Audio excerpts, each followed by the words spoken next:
Radio, spiritual radio. This is achieveradio.com. Follow us on Twitter at twitter.com/achieveradio.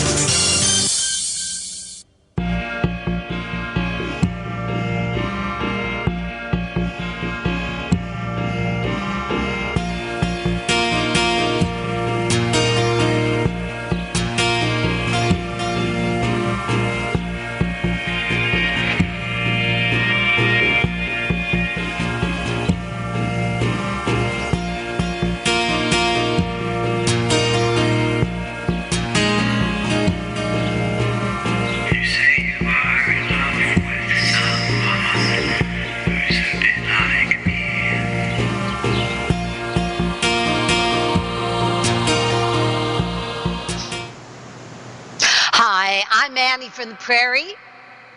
And I am Adrienne from the mountains. Hello. You're back. Hi, you're back in the mountains again. Weird how things like that why not? happen. I travel all over the place. I know. Well, today, Adrienne is going to help us move on, aid us in moving on from maybe a record that's stuck in the head that keeps repeating, oh, why, oh, why, oh, why, oh, why, and whether it's a relationship or whether it's the death of a loved one or whether it's the presidential election, whatever it is, then your meditation will help us, as well as we have maybe 4 ways to change negativity, the 4 keys to overcome negative things that talk in our messages within us, and just things like that, little tidbits. And of course, the number to call in is 602-666-6027 for a wonderful chance for 2 free readings with Adrienne, Austin, and I, right? Right. We're here to help. That's right. So, Adrienne, I'm thinking maybe, why don't we just start with your meditation right away? Well, okay. If everybody is ready, then the first thing, and I love how you start the show with telling people how to straighten their, tuck their butt under and straighten their spines. Sit up straight, breathe in through your nose, exhale through your mouth. Let the stress out of your body. Big problem with most people is we are shallow breathers, and in denying ourselves the oxygen that our cells need to feel safe, we're creating panic situations when there's no actual reason to be panicked over anything.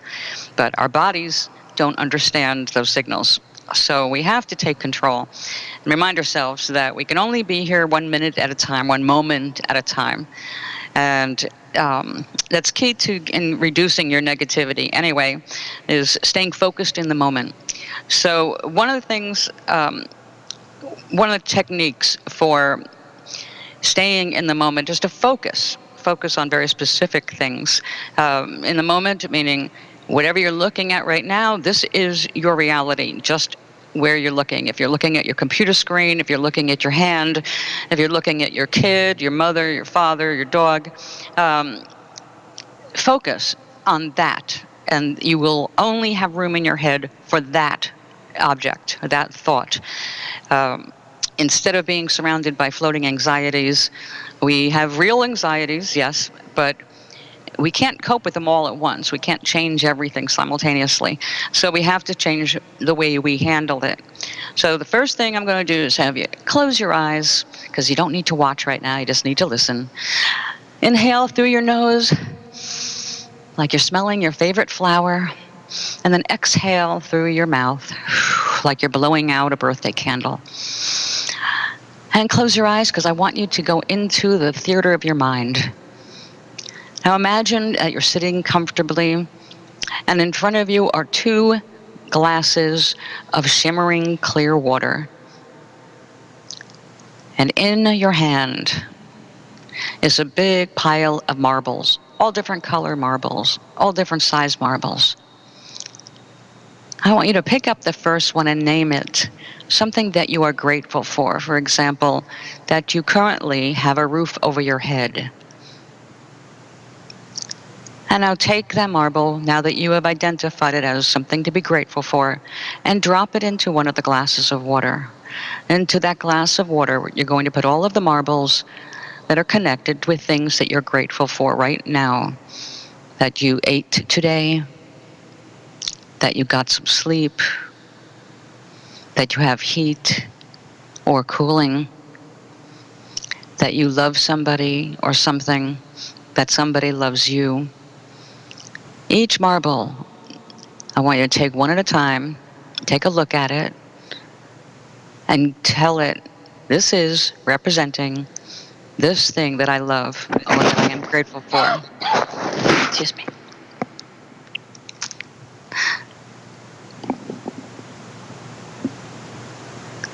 And each time you name one, drop it into that glass of water. Now go ahead. Everything that you have is worthy of being grateful for. While you're busy being grateful and busy being appreciative of those things that already exist in your life, there is no room for anything else.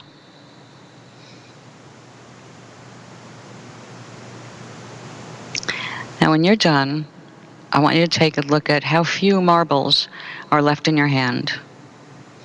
Indeed, if there are any at all. But these are the things that you are anxious about. The things that are going wrong. The things or people or pets that you miss. Each grief, each anxiety, each tension-causing situation. Put that marble into the other glass of water.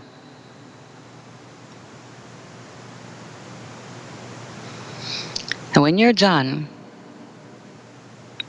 unless you lead an extremely rare life, you're going to find that the glass that has the marbles, with all the things that are good in your life, all the things you appreciate about yourself and about others, fills the glass far more than the ones that are filling the glass with your negative emotions, your negative experiences. In fact, the good ones outnumber the bad ones hugely. But if you step back a little bit, you'll see that both glasses are beautiful clear glasses with water and a lot of marbles. But when you step back, they're the same. You can merge them and see that you are who you are, not just because of the good things going on in your life, but all of the other things in your life as well. But that the good always outnumbers the bad. Even in the midst of disaster, we find kindness, and that goes into the good glass. Even in the midst of sorrow, we can find love, and that goes into the good glass. Knowing that you're never really alone, that there's always somebody you can reach out your hand to. When you're stressed, when you're fearful, you're not alone. I want you to take both of these glasses of marbles and pour them all back into one glass. Let the water splash out, it's okay. These marbles represent you, all of your thoughts, your good thoughts and your negative ones. But the good ones should and can outnumber the bad ones. If you find yourself focusing on the bad ones, if they're really bugging you that much, then go ahead and fish one out and put it in a different place altogether. Look at it. If your car broke down and you need a car, okay, that's a reality. But it does not take away any of the good marbles. It doesn't take away any of the good that's going on in your life elsewhere.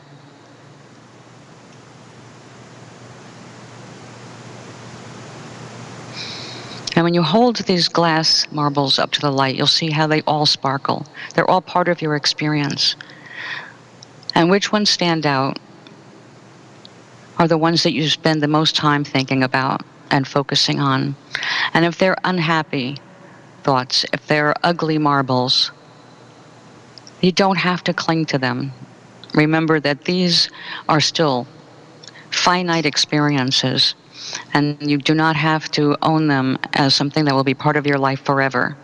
Material objects can be replaced. And when we're talking about somebody we love or something we cherish that is gone, it is true. They cannot be replaced because they were unique in your life.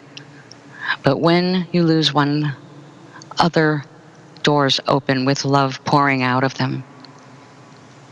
You can lose your husband or wife. You can lose a child. And the grief will feel like it will never go away. But in time, it softens. And in time, your heart opens. And when you stop and let that love in, you'll see that love is always there. It never fades away. And after a while, the grief will get softer. And you will not be the same person, but you will be a stronger person because you have loved. You have loved enough to grieve and to recognize your loss, but also to accept it, that this is the way of life, that life is full of comings and goings, meetings and partings. But in the end, we are all one human community. And there's always somebody else out there with their hand ready to reach yours. All you have to do is put your hand out to grab it. So go ahead and take those negative marbles, the ones that represent the things you really don't like, even though they're part of your life. It doesn't mean you have to cling to them. You can bury them. You can toss them away. But do look at them first because they're part of your experience, not something to just throw away loosely or try to bury without examination. They're part of you, but you don't have to make them your whole life. And now empty both glasses into the sunlight and let the sun fill those glasses until they're overflowing with the light, and you feel this light going into your body. With every time you inhale, you soak up more of this light and feel yourself cleansed of the negativity that you've been carrying, the self-recrimination for not being perfect, the losses that you are grieving.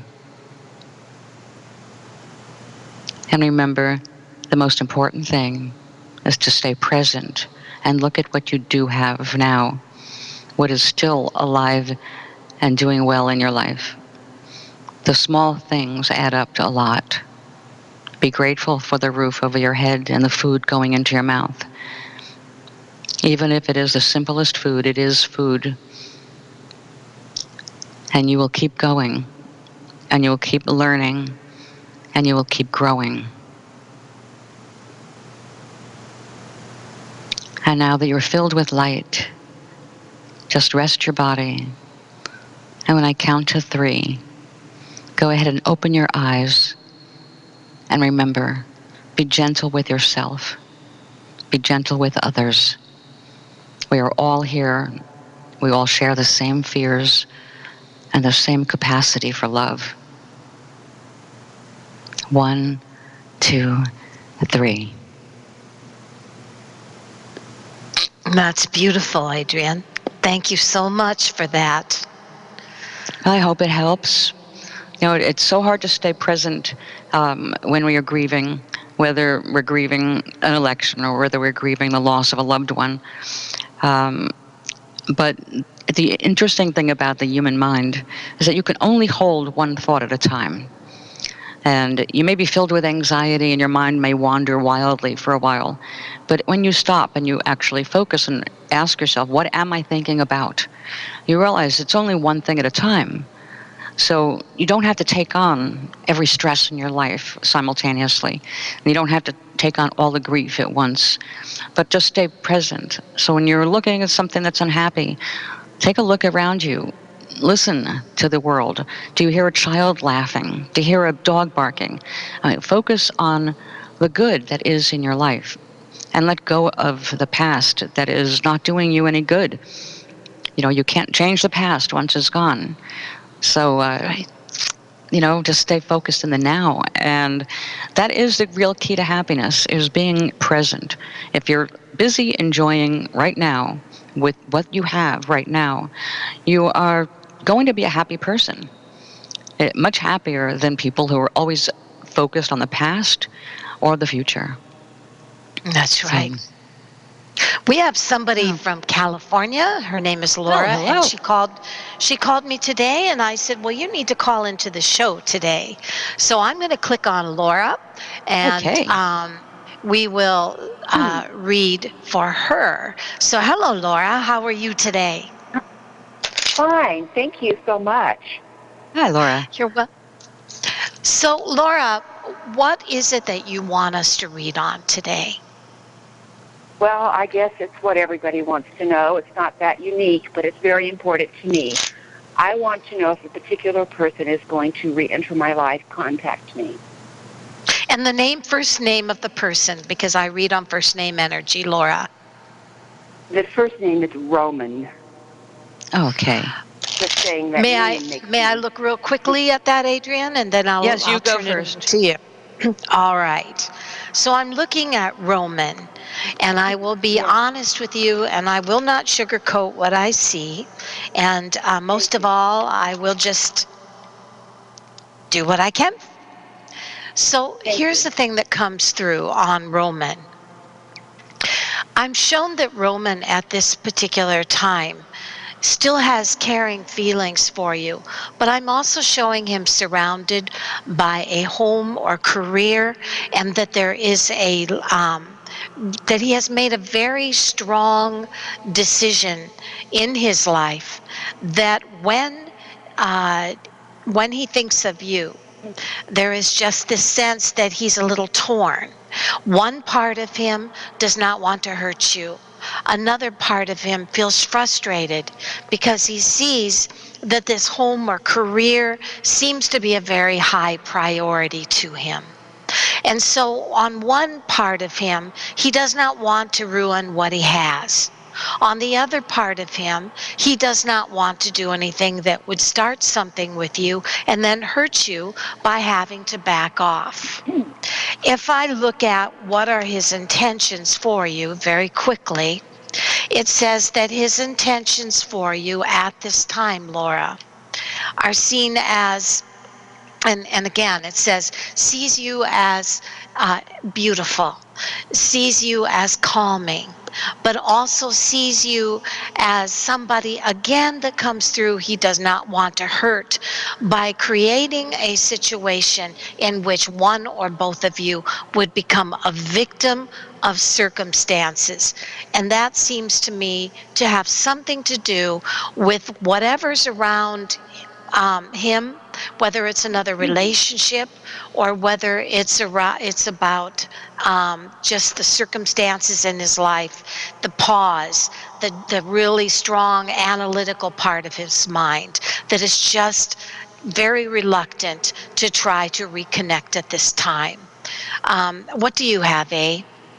Well, I am using the Osho Zen for this, and what I get, Laura, is that in the distant past, when you were still together or still having communication, it was kind of beset with problems right from the start. Now, it might have been, dancing in the rain, but still there was rain. So the problem I see here is that he went through a change, a kind of a personal rebirth. And his guidance and your guidance are not the same. You both have different kinds of homing systems. He feels that this relationship is complete.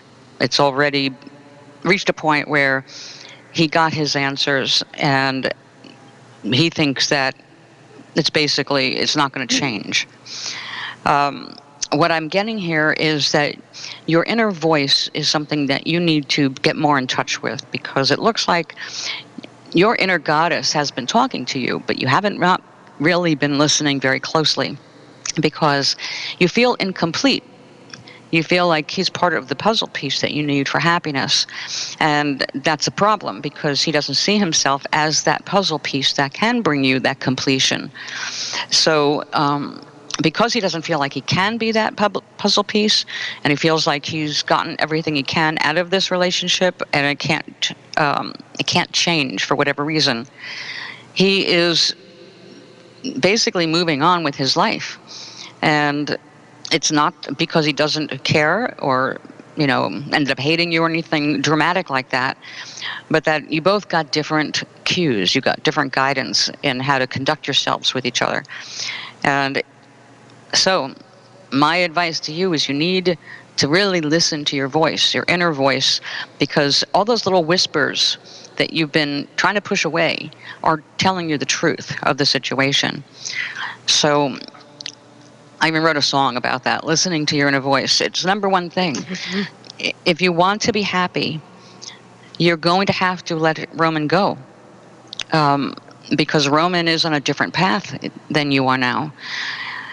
And I'm not saying that you'll never have any communication again, but at this point, it's really more about you and you, where you're at internally versus where he's at with you.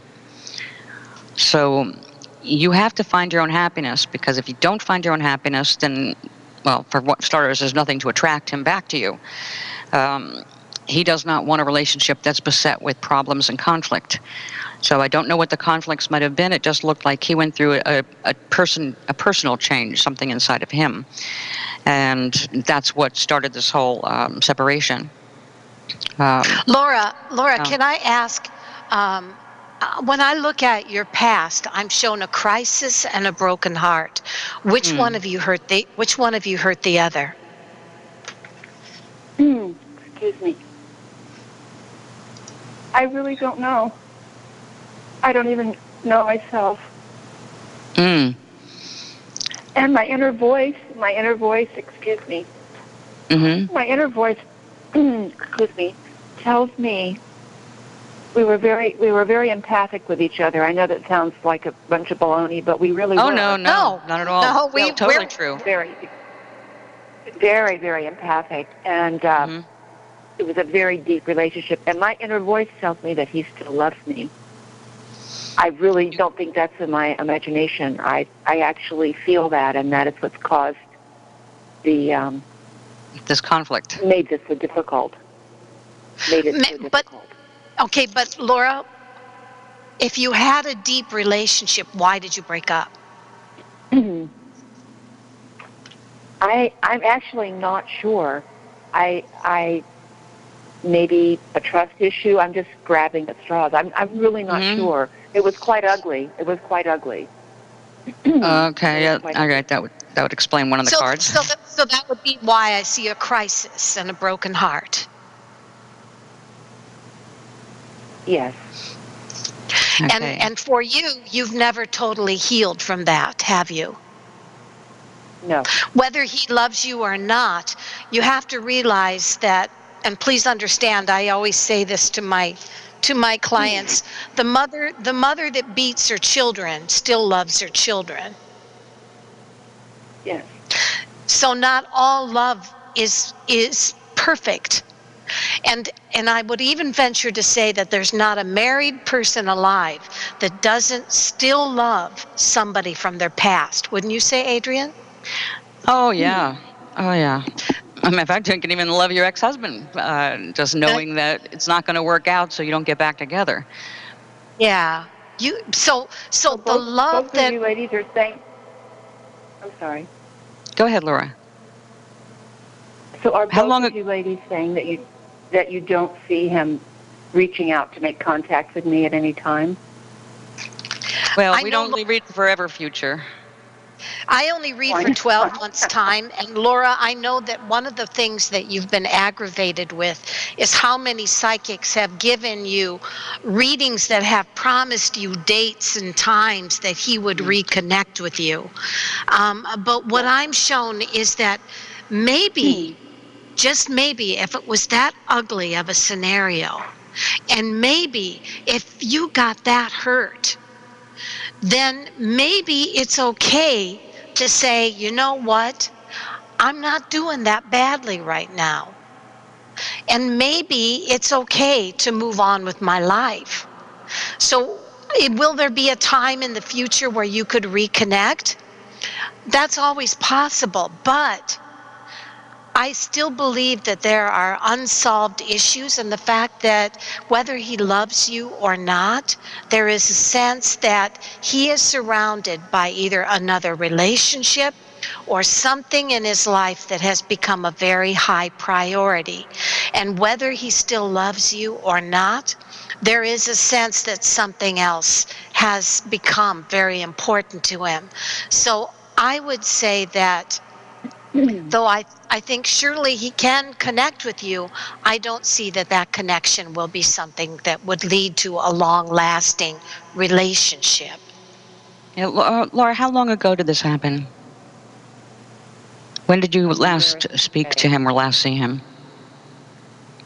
Well, actually, I see him every day because I work with him, unfortunately.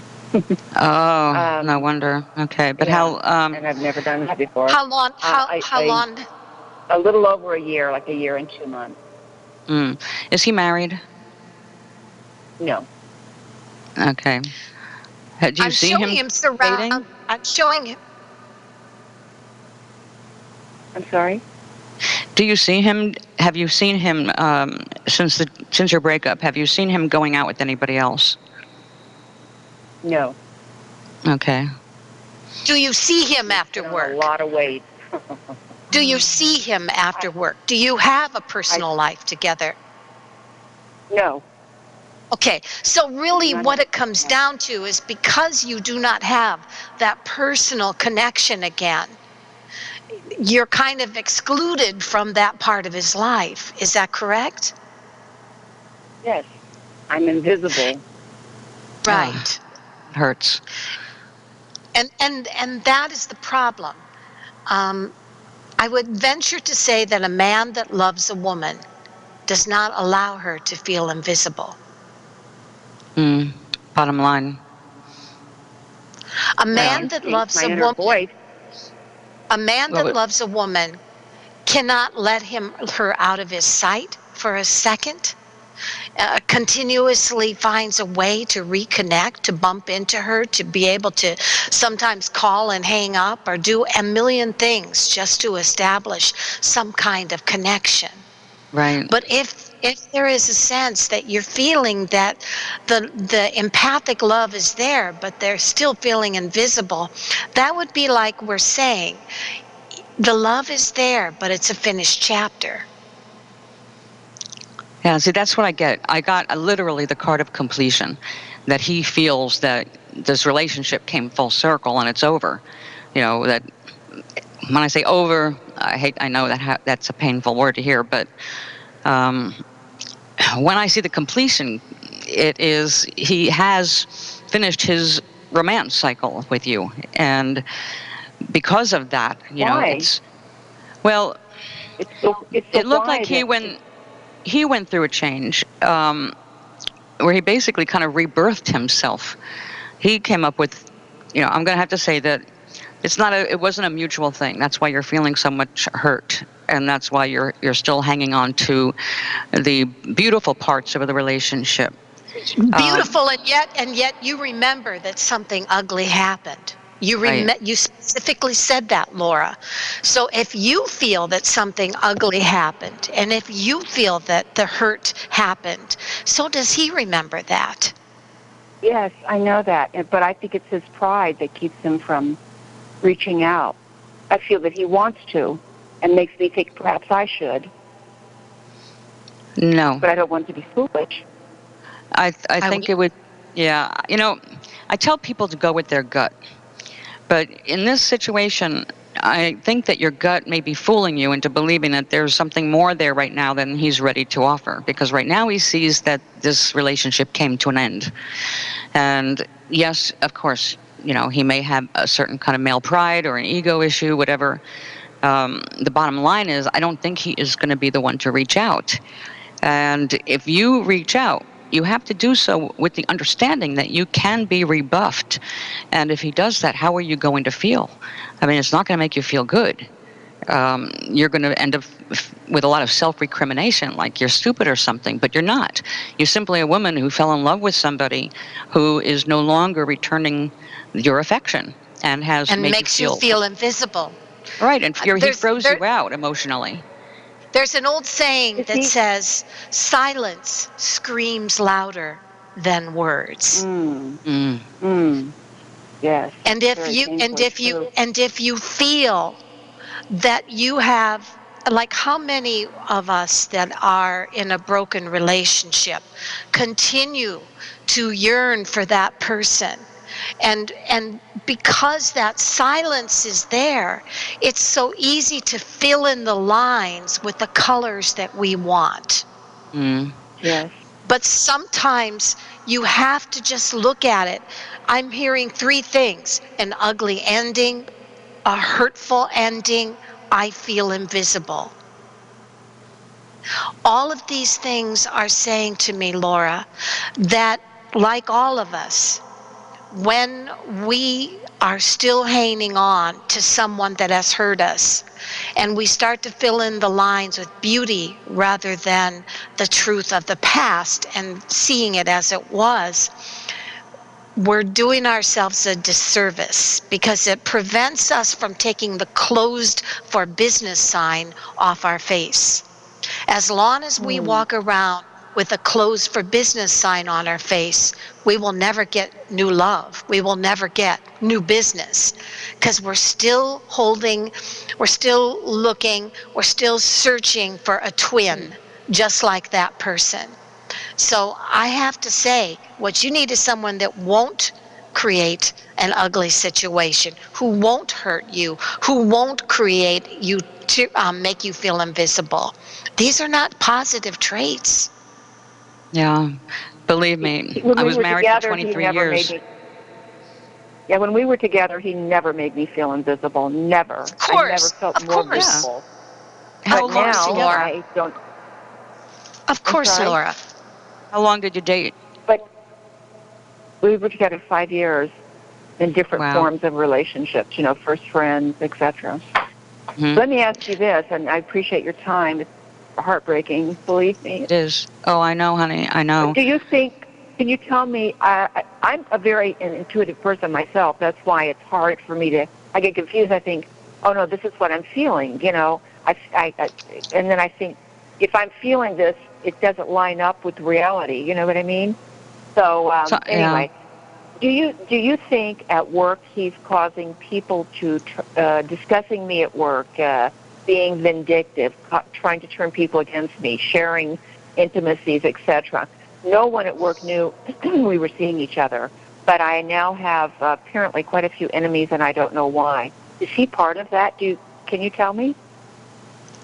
The first thing I did was pull out the participation card, which is a hands-on thing. People he's working with have been brought into his inner circle. So he has shared something, but I don't think it's broadly shared. And I don't see him turning people against you deliberately. I know that you're very sensitive right now. Is it possible that something else has gone on, and maybe they're picking up how depressed you are about this relationship? No, even my superiors have noticed. Okay, Quite I would say that whatever is going on is not going on because of him. I think it's something else. I think there has been some intimidation. There has been something that you have said or done that has created attention on yourself. But I don't see that he is necessarily responsible. I feel that the one thing about work politics, and I know I worked somewhere 22 years. If you're a very enlightened, empathic person, and you are very sensitive to people's feelings, you can almost become hypersensitive. And when that hypersensitivity begins, you almost project a protective energy that makes people wonder what's wrong. And so you can create a scenario just by being empathic and being hypersensitive. So I would say that he's certainly participating in conversation with others, but I don't see him hurting you. I don't see him saying, and here again, if you believe that this man is a beautiful person, then you would know better than that.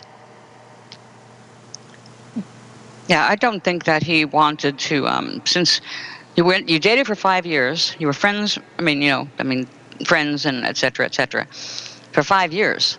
I don't think he would suddenly become indiscreet just because you two had a blow up and ended the relationship. This looks more like a teamwork problem, or like a teamwork problem. I don't know if it's you're in charge of some people, and there's been some missteps taken or misunderstandings. But if you're in a management position, it's up to you to take the bull by the horns here and find out why these people are acting differently or dissing you. If right now you may be, like Annie said, very sensitive, and so you may be so sensitive you're misinterpreting some of the reactions that you're observing, or some of the feelings that are coming your way. It could be about something entirely different. It could be something about work, completely about work. So you might want to look at that and see if you can separate the two and leave him out of it. Like Annie, I don't believe he's working against you, or like trying to push you out of your position, or just get you out of the way. But emotionally, because he's not acting like a friend, then you need that distance. Because even if he turns around and changes tomorrow on a dime out of the blue, you still have to deal with these people at work, and you need to have as comfortable a working environment as you can help create. That being said, when rumor mills get going, they always stink, and we're not always able to stop it. But I found that sometimes being a little bit confrontational, not in a negative way, not like aggravated assault or something, but because you are empathic, you do pick things up. You need to take one of these people. You've got to scout out, like look for the weak link here in the rumor mill and see if you can find out what's going on. Approach them, and a lot of people are taken off guard when you are direct. Again, not hostily, but say, hey, I noticed that you haven't been talking to me lately, or I noticed this, or whatever. You can be casual about it, but get them alone, away from the rest of the group. Don't make them feel like you're just putting all of your everything bearing down on them. Get them comfortable and see if you can find out what's really going on. Is it a rumor or whatever? But because I don't think, look, you managed to keep this thing a secret for 5 years. That's pretty phenomenal. I don't think that he would be willing to just expose himself or make himself vulnerable to fellow employees by telling everybody what happened. So don't assume the worst, or that it's about you and him. This might be about something that is maybe just about you, or about some changes happened in work. So try to separate the two issues as much as you can. Even though it's extremely uncomfortable to have to work in the same environment with somebody that you have had a relationship with. Hugely uncomfortable. Just, I don't wish it on anyone. I had to do it myself. And yes, you constantly worry if they're kissing and telling, but that's why it's never a good idea to have a relationship with someone you work with.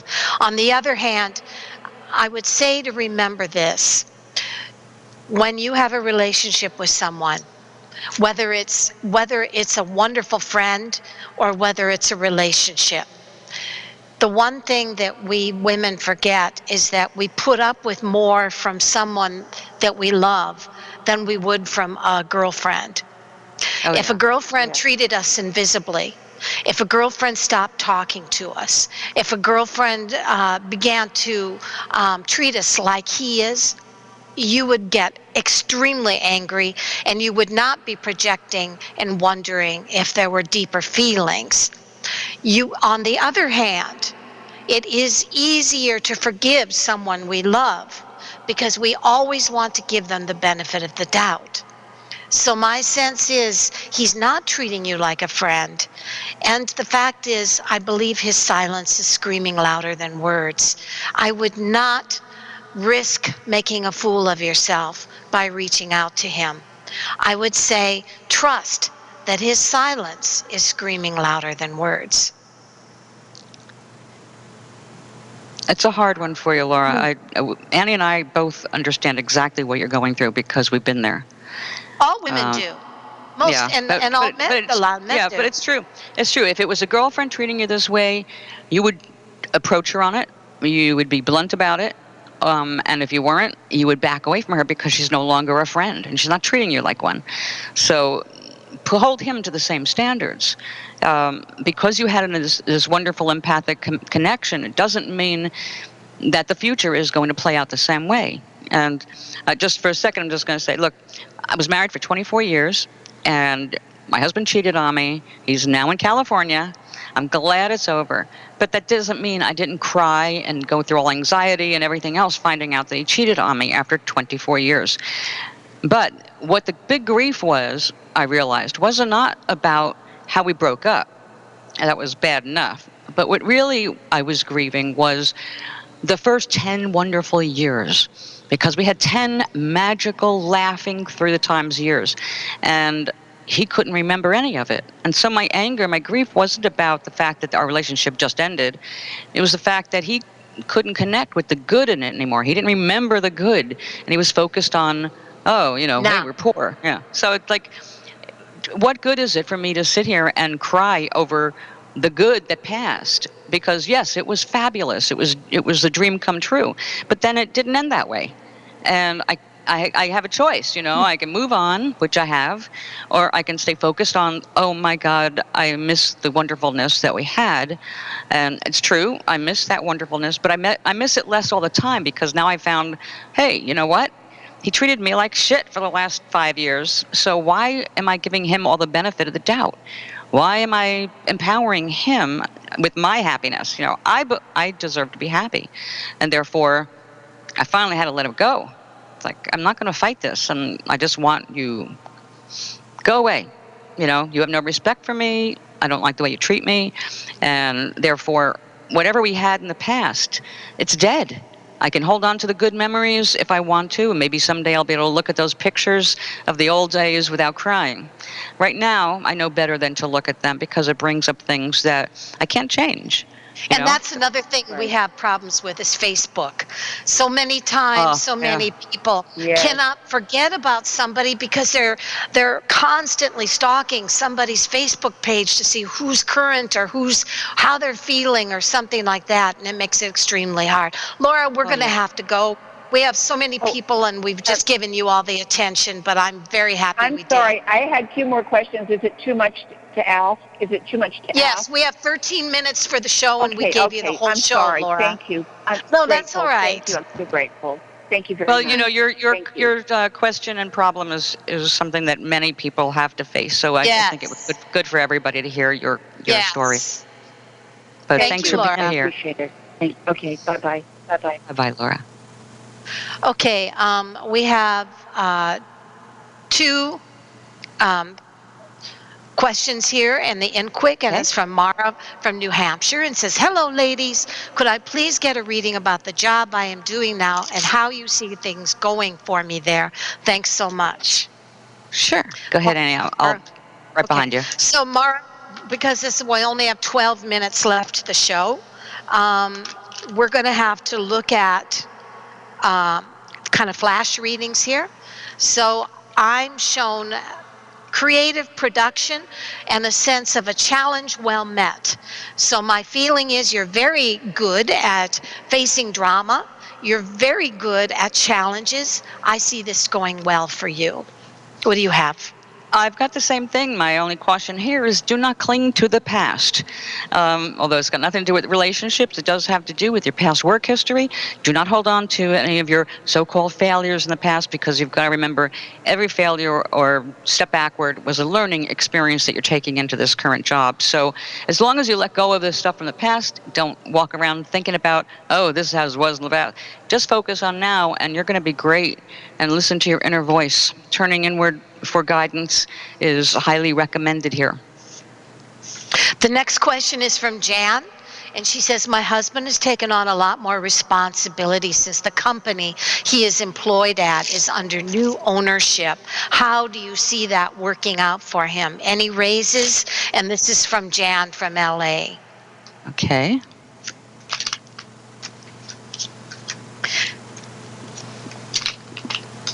And so I will tell you real quickly that what I see is that he is seen as, I don't know why, but I see him enduring a lot of impatient, negative people around him, and that there is a sense that if he can endure this, he will come out on top.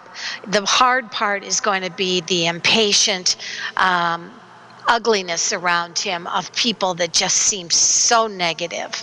And please try to rise above that if he can, and he should do well. What do you have? Pretty much, I've got much the same thing, that right now is a time of healing for this company as well as your husband. Healing in terms of the changes going on. Everybody's feeling a little frightened, a little unsure of themselves. However, if your husband remains open to listening to the people around him, he's going to do really good. My final card for him is the sharing card, which is having enough to share. So as far as raises are concerned, I'd say it is still a good potential for getting a raise, although not immediately. But within the next 6 months, anything is possible. Just make sure he keeps his ears wide open. All right. The next question is call from Anita from Michigan. Hi, Anita. How are you? Hi, Anne Marie. Hi. Hi, Adrienne. Hi. Hi. Yeah, I was listening to that whole thing. I was like, wow, especially that meditation. It really just meditated me. Thank you. Oh, good. It meditated you. Meditated or medicated? Medicated her. It medicated her. What can we look at for you, Anita? Okay, I'm, and I know you normally don't do, I'm seeing some doctor. I saw a doctor, orthopedic, and he wanted me to go to Chicago to Rush Medical Center to see a doctor.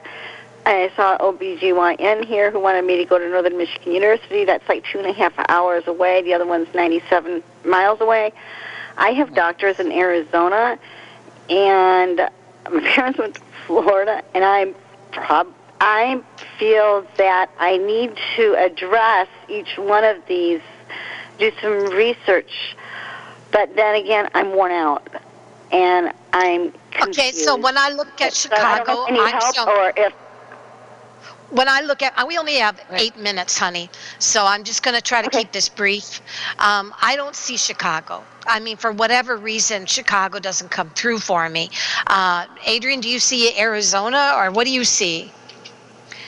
I was not looking at it for a specific place. Actually, the message I was getting for you, that right now you don't have all the information necessary to make a really good decision, so you need to do a little bit more researching on your own.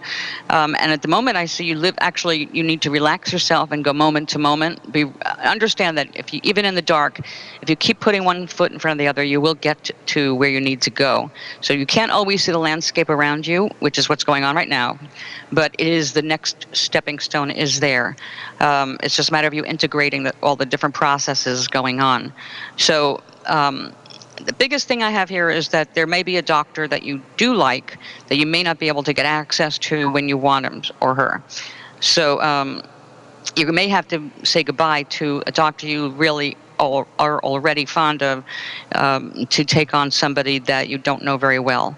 But if you, again, listen to your inner voice, which keeps coming up here today, listen to your heart here. Listen to your gut when it comes to making some choices. And remember, never settle for the first answer. I don't know. She hasn't. She's been at this forever. I would say, Anita, that first of all, please remember that there are I know you've been traveling a lot, and you've been kind of been with your parents, and then you've been in Arizona, and dealing with a lot of family negativity and stuff, and sister negativity. And my feeling is that you just need to move on from all the people that are telling you what to do. You're becoming a victim of what other people think. And my sense is that you need to do, like Adrienne said, what is best for you. I'm feeling that where you were was best for you. I'm feeling that where you were in Arizona was best for you. And what you do to be able to find someone similar, or find someone from Arizona that you loved so much, that's going to be about what it is. And stop listening to everybody tell you what to do, especially your family members and people like that. You dumped something that was really good, and I think now you're really regretting it. And my feeling is that you just have to listen with more caution to what others say, and start paying attention when you had something really good there, and I know you did. Don't run because somebody says, hey, try this. Right. Stick with what you know works. Arizona has some of the best integrative medicine schools there in Tucson. Matter of fact, Dr. Andrew Whale is one of the teachers or the professors. So you might want to look up Dr. Andrew Whale, Weil. He's a really nice guy, and he might even be able to give you a recommendation. And he's in Arizona. And if you're already in Arizona, that could be a shortcut to getting to the person you really, who really need. Mhm. I mean, I've actually I've written to him, and he wrote back a personal letter. So he's very human. Do you think I need some type of mental help? That's been told to me. You need to get a case manager and social worker and all that kind of stuff. Everybody needs mental help. Does it feel that it needs to be in Michigan before I get to Arizona, or I just need to rest? I think you need to rest. Mental health is a very personal kind of thing. Everybody's got challenges. Nobody needs to be alone. So if you need a support group, reach out. If you need a counselor, reach out. That doesn't mean you're going to be getting counseling for the rest of your life. Sometimes just a few contacts can help keep you together while you're going through a difficult stage. So, again, family and friends are always willing to give you a lot of advice. It's not always the best. That's why you have to learn to go with inside. If you're inside, you're feeling like, I can't trust anybody, I can't hear anybody, I don't understand what's going on, I need to talk to somebody. As soon as you hear yourself, I need to talk to somebody, that means, yes, get some help. But it doesn't mean you're crazy. But get a counselor who you don't know, who is not necessarily. You need somebody that is that's not connected to your. We all are connected to you, Anita. You need that unbiased opinion from somebody that is in the therapy, that can listen to you, and they can tell you much more than a psychic. We're just psychics. We're just empathic readers, and we cannot give you the information you need. You need to go to if you need. I really suggest that counseling is a good choice for you. It can't hurt. Everybody has time. Everybody needs one at some time in their life. Yeah, it's normal and it's healthy to seek help. I mean, it's the people who think they don't need any help that need the most help. Right. Yeah. Yeah, I'm kind of afraid to put all this out there of what I've experienced and went through. I don't want to go over it and over it again. I just want to, because I don't want to judge anybody, but I feel like I've given up my power many times because I was looking at the people I loved around me, like you were saying earlier in that other conversation, how we can do that. Does that make sense? Yeah. But I need to get it back, and I'm in pain too. So I'm. Well, see, that's it. you're dealing with physical realities, and Annie and I know about those too. We are crones, after all. Anybody that gets to our age knows what pain is. You're going to have physical challenges, but you don't have to go through the emotional ones by yourself. And if you don't have friends and family that are supportive enough, or they're trying to direct you in ways that are not feeling comfortable to you, then do what Annie says. Find an unbiased counselor who is not, because they're not there to sit in judgment or tell you how to think. They're there to listen to you and listen to your concerns and help you deal with them. And while you're going through physical pain and looking for the right doctors and everything, then yeah, you're going to have more emotional pain too. The more your body hurts, the more your brain hurts. You know what I mean? So it's really amazing, though, when you get away from the people who are draining you, you have less physical pain. Psychics are not replacements for mental health therapy. And everyone needs a counselor if they have a situation in their life concerning a relationship they cannot let go of, or concerning illness that seems to go alongside emotional pain. My feeling is that's you don't need a psychic, you need a counselor. Right. That's where it is. Yeah, I'm just wondering which direction. We've got to go. Thank you so much, everybody. Thank you for having me here, Annie, and thank you, Anita. All right, I'll see you the third week of the next month, okay? Absolutely. Mwah. Mwah. Bye-bye. Bye, honey.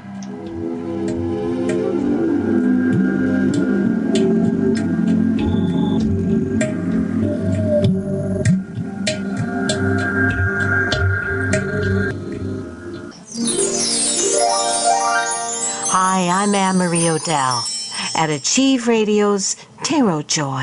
Come on upstairs. Grab yourself a tapestry pillow and get a down-home, honest reading with 30 years Master Tarot channeling experience. In addition, I will have a weekly spiritual guest from around the world. That's 2 readings per call for you. After the show, I invite you to come on over to thecallingoflight.com.